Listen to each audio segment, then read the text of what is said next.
मिलती रहेगी, इसमें कोई कटौती नहीं होगी, कोई कमी, बल्कि और सुविधाजनक तरीके से मिलेगी।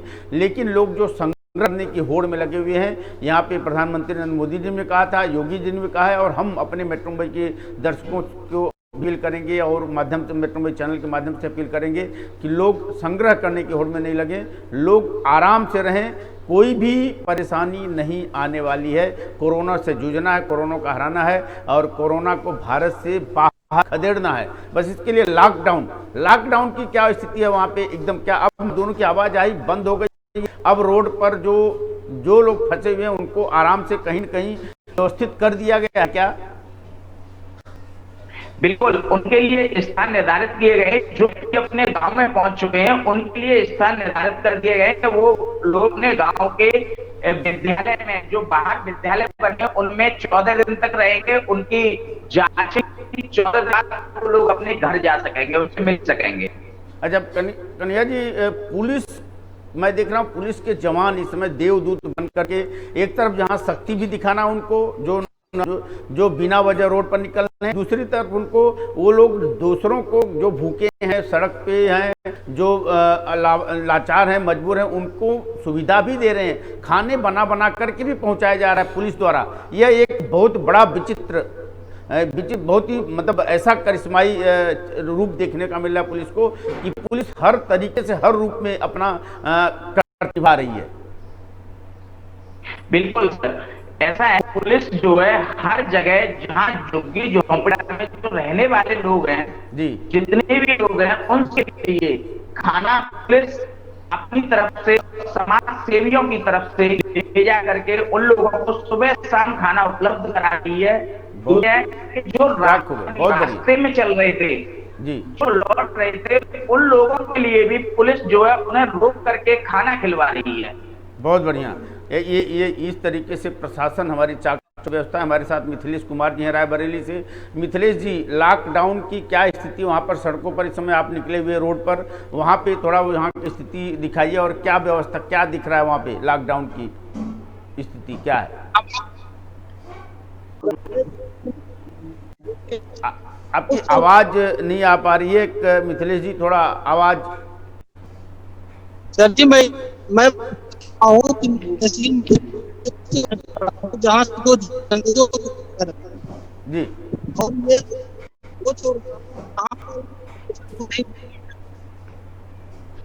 जी, आवाज मिल पा रही है? हाँ, हमें दिख रहा है, जैसा कि जिस तरीके से दिखा रहे हैं मिथिलेश जी कि ये देखिए रोड पर बिल्कुल गाड़ी, कुछ प्रशासन की कुछ जरूरी वाहन जो हैं, जो सामग्रियों को लेके जा रहे हैं, उनके आने जाने की छूट दी गई है। बाकी किसी भी प्रकार के वाहनों को इधर उधर घूमने नहीं दिया जा रहा है। लोगों को बिल्कुल घर पर रहने के लिए पुलिस सख्त कदम भी उठाई हुई है। मिथिलेश जी, और क्या अभी बारिश हुई थी बीच में, अभी क्या वहाँ पे सर्दी गर्मी का माहौल बना हुआ है या वहाँ पे मौसम बिल्कुल नॉर्मल है? हम आपको बता दें, समय 34 डिग्री जी, और समय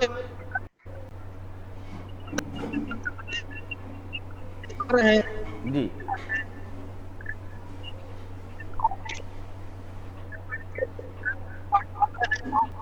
मिथिलेश जी की आवाज़ थोड़ा सा हमको कम सुनाई दे रही है और लगता है कि कहीं जो संचार का जो तकनीकी प्रॉब्लम हो रही है मिथिलेश जी की।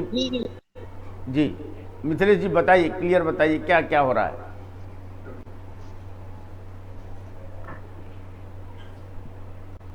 मिथिलेश जी की आवाज़ नहीं पाने से हम उनको पूरी तरीके से, हाँ मिथिलेश जी कुछ बोलना चाहते हैं अभी आप, हमको अभी, हाँ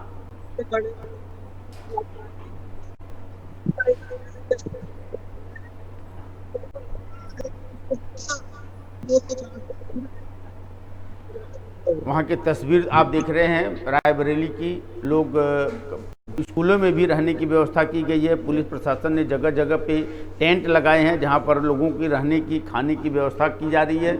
लोग जो बाहर निकल चुके हैं, घर पे जाने के लिए निकल चुके थे, अब उन्हें बीच में रोका गया है और उन्हें एक जगह पे रोक करके उनकी स्क्रीनिंग की गई, उनका टेस्ट किया गया और इस तरीके से उनको अलग अलग तरीके से रहने की व्यवस्था की गई है और उनको खाने पीने की भी व्यवस्था पूरी तरीके से सुचारू रूप से की जा रही है। यह एक हमारे पुलिस कर्मियों का बहुत बड़ा योगदान इस लॉकडाउन के दौरान है, जो गरीब मजदूरों के लिए एक तरीके से मसीहा बनकर दिख रहे हैं।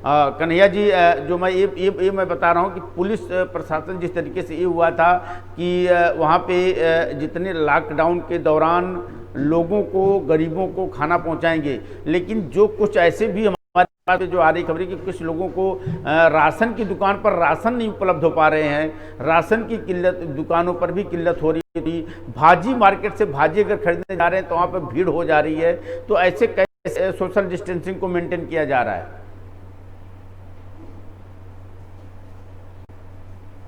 जो कार्य, जो मंडियां थी सभी बंद कर दी गई लॉकडाउन के चलते हुए। तो आटे की समस्या सबसे ज्यादा आई थी। आटे की समस्या आने के बाद सभी सभी जो बड़े बड़े दुकानदार थे, जैसे कि मतलब राशन वाले ने परमिशन दे करके राशन जो है मंगाया है, जिससे कि आटे की दिक्कत चल रही थी वो खत्म की जा रही है। दूसरा यह कि जो सुबह 2 घंटे का मार्केट होने की वजह जी, जो लोग सामान लेने जाते हैं उन लोगों को बताया जाता है कि आप सामान कम से कम 3 से 6 दिन का सामान लेके जाएं, जिससे कि आपको रोजाना आने की दिक्कत ना हो। जी हाँ हाँ। कुछ लोग ऐसे हैं जो घूमने के पर्पस से जाते हैं, क्योंकि 24 घंटे का लॉकडाउन होने के कारण उसमें से कुछ लोग ऐसे हैं जो खुद बेवजह निकल जाते हैं, उनके लिए भी पुलिस कार्रवाई कर रही है। बिल्कुल, हाँ बिल्कुल कर रही है पुलिस कार्रवाई। जो बेवजह लोग घूम रहे हैं उनके खिलाफ कार्रवाई कर रही है। कल भी मैंने देखा था एक अपने ही जिले में, हाथरस जिले में करीब 187 चालान किए गए थे कल बेवजह घूमने वालों के। जी कन्हैया जी, एक इस समय जो जैसा कि वहाँ पे खेती के, गेहूं की कटाई का समय भी अब आ चुका है, खेती के काम धाम में भी लोग लगे हुए हैं, क्या उनको भी रोका जा रहा है या खेती किसान कर रहे हैं, अपने घर पर जा रहे, खेत पर चले जा रहे हैं, उसकी देखभाल, उसकी गतिविधियां जारी है? नहीं तो आगे आने वाले समय में हमारे पास अन्न की भी काफ़ी व्यवस्था में तकलीफें पैदा होंगी। जैसे कि देखा जाता है, जो भी लोग हैं जिनके खेत मतलब जो वो लोग सभी अपनी फसलों को काट रहे हैं, और जो भी आलू का जो समय चल रहा था, ये समय आपको बता दें सबसे ज्यादा आलू होता है। तो आलू का जो समय चल रहा था, तो आलू में लोगों ने लेबर को करके, जैसे मतलब 10 बीघा जमीन है तो 10 आदमी लिए, 10 आदमी से करीब एक वो करवा के, जैसे 2-2 फुट के फासले से भी लोगों ने अपने आलू दूरी बना करके दूरी बना। हाँ, तो खेती के काम में कोई दिक्कतें नहीं आ रही है, ऐसा आपका मानना है? नहीं, कोई दिक्कत नहीं है, क्योंकि अभी तो गेहूं काटने का ज़्यादा जो सीजन चलेगा वो मुझे लग रहा है कि अप्रैल 15 अप्रैल के बाद ज़्यादा सिलसिला शुरू होता है। अभी तो गेहूं उतना पके भी नहीं होंगे जहाँ तक लग रहा है। तो कुछ गेहूं की कटाई, खेतों में गेहूं की कटाई जो पहले बो दी गए होंगे उनकी कटाई हो रही होगी, लेकिन फिलहाल आलू की जो हो रही है उसमें आपका कहना है कि थोड़ा दूरी, डिस्टेंस बना करके लोगों को, क्या किसान लोग पूरी तरीके से सतर्क हैं? वो मास्क लगा रहे हैं, मुंह में कपड़े बांध रहे हैं और अपना, उनके अंदर जागरूकता है देखी जा रही है क्या?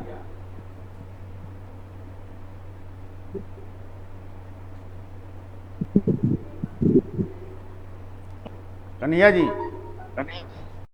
आवाज नहीं आ रही है। कन्हैया जी, किसानों में जो है जागरूकता कोरोना को लेकर के देखने को मिल रही है क्या वो लोग पूरी तरीके से अपने को बचा करके, मुंह ढक करके, नाक ढक करके, मास्क लगा के या सैनिटाइज का उपयोग करके खेती, जो आलू का सीजन है, आलू का खेत का करना, आलू को निकालना और इस तरीके से जो करें, किसान लोग जागरूक दिख रहे हैं क्या? बिल्कुल सर, किसान लोग अधिकतर 70% लोगों की खेती जो है मतलब हो चुकी है, बाकी 30% लोग जो रह गए हैं। मतलब कुछ लोग लॉकडाउन खत्म होने का इंतजार कर रहे हैं।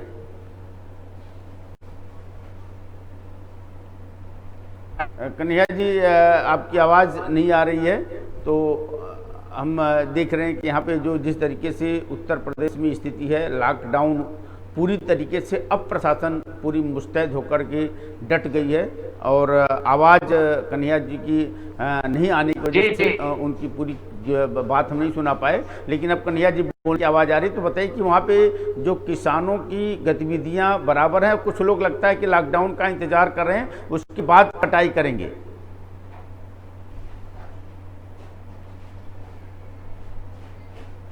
तो अच्छा, जो जिस तरीके से उत्तर प्रदेश में थोड़ा बारिश भी हो रही है, रात का मौसम थोड़ा ठंडा हो जा रहा है, कभी बारिश हो रही है तो ठंडी पड़ने हो चालू हुई, कुछ इलाकों में बर्फबारी हुई जिसका असर भी वहाँ पे क्षेत्रीय लोगों पे पड़ा हुआ है, जिसकी वजह से थोड़ा मौसम सर्द जैसा हो गया है। और कभी गर्मी बहुत तेज हो रही है, ऐसे गर्मी ठंड गर्म एक साथ होने से इसी जो स्थिति है वहाँ पे थोड़ा सा सर्दी जुकाम होना स्वाभाविक है और ऐसे में काफ़ी सतर्क रहने की ज़रूरत है। हम मेट्रो मुंबई के माध्यम से लोगों से यही अपील करेंगे कि ऐसे हालात पर थोड़ा बच कर रहें, बार बार साबुन से हाथ को धोएं, अगर सैनिटाइज़र है पास में, अगर बाहर निकलते हैं तो सैनिटाइज करें हाथ को हमेशा, और मुंह नाक पे चेहरे पर हाथ बार बार नहीं लगाएं, क्योंकि कोरोना से लड़ने के लिए यही हमारी सावधानी ही काफ़ी कारगर साबित हो सकती है, होगी और होगी ही। क्योंकि हमें अभी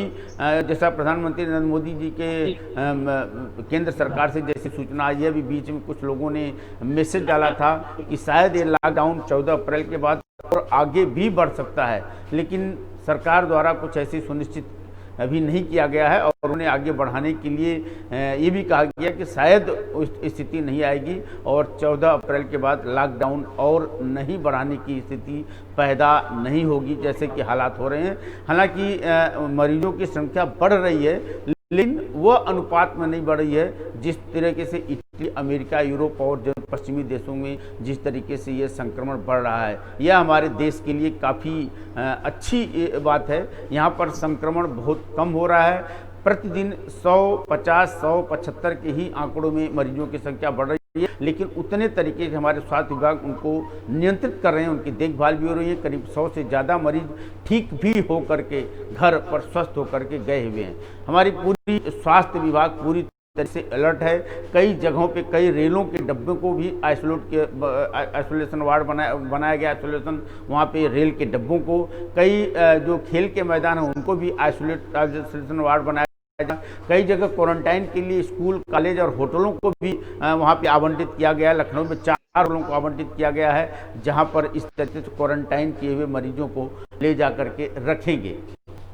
तो इस तरीके से हमारे पास उत्तर प्रदेश से संवाददाता जगह जगह से जुड़े हुए हैं और उनकी जो निगरानी में हमारे पास खबरें आ रही, उनकी जो वो पूरी बातें बता रहे हैं। कन्हैया जी हमारे साथ फिर से जुड़ चुके हैं। क्या कन्हैया जी आपको अभी आ रही है मेरी? आप बिल्कुल बिल्कुल आ रही है। हाँ, तो अभी मैं ये जानना चाहूँगा कि लखनऊ में जो 4 होटल को आवंटित किया गया है, वहाँ पे क्वारंटाइन मरीजों को रखने के लिए और कौन कौन स्थानों को आइसोलेशन वार्ड बनाने के लिए, आइसोलेशन की जब अगर परिस्थिति ज़्यादा होती है, बढ़ती है मरीजों की संख्या, अभी तो 1000 के पार गई है, लेकिन जब यह आंकड़ा और तेज़ी से बढ़ेगा तो क्या वहाँ पे स्वास्थ्य विभाग की और प्रशासन की तरफ से क्या क्या इंतजाम किए गए हैं?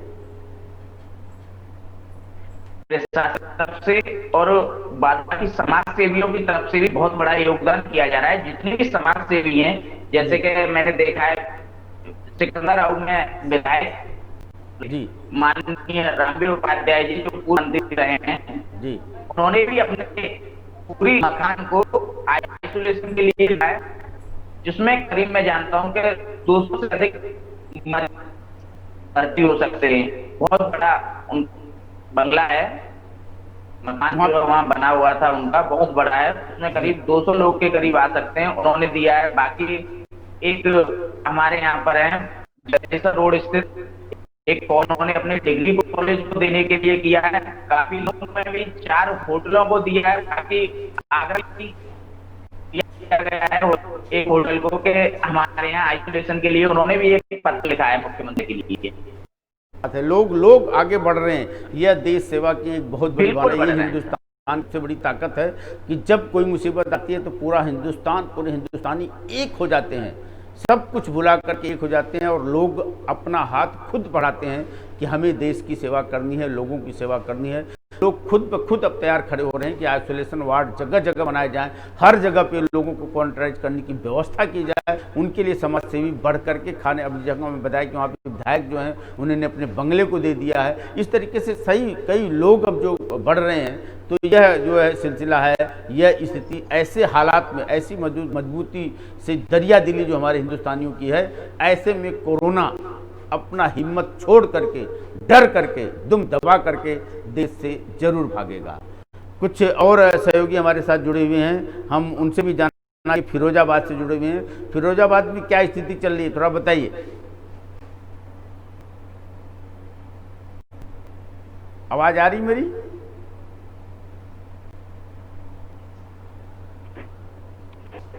फिरोजाबाद से हमारे साथ जुड़े हुए थे, लेकिन तकनीकी वजह से वहाँ से आवाज़ नहीं आ उनकी और न उनका, इसलिए हम वहाँ के हालात क्या हैं ये नहीं बता सकते। लेकिन स्थिति पूरे उत्तर प्रदेश में लगभग सामान्य है, किसी को भी डरने घबराने की जरूरत नहीं है। हाँ, महाराष्ट्र और केरला में थोड़ा मरीजों की संख्या ज़्यादा जरूर है, लेकिन स्थिति फिर भी एकदम नियंत्रण में है और प्रशासन पूरी तरीके से चुस्त है। पुलिस महकमा पूरी तरीके से बड़े ही दरिया दिली के साथ लोगों की सेवा में और लोगों को घर से बाहर न निकलने के लिए सख्ती का भी रास्ता, डंडा दिखा भी रहे हैं और दूसरी तरफ अपना दरिया दिली भी दिखा रहे हैं। यह वर्दी की एक अलग मिसाल उभर कर इस कोरोना के संकट के समय पे देश के सामने आई है, लोगों को दिखाई दे रहा है। हम इस देश के जो इन कोरोना योद्धाओं को एक बार फिर से मेट्रो मुंबई की तरफ से सलाम करते हैं, सैल्यूट करते हैं और कुछ और भी खबरों के साथ हम फिर वापस लौटेंगे। लेते एक छोटा विराम, देखते रहिए मेट्रो मुंबई।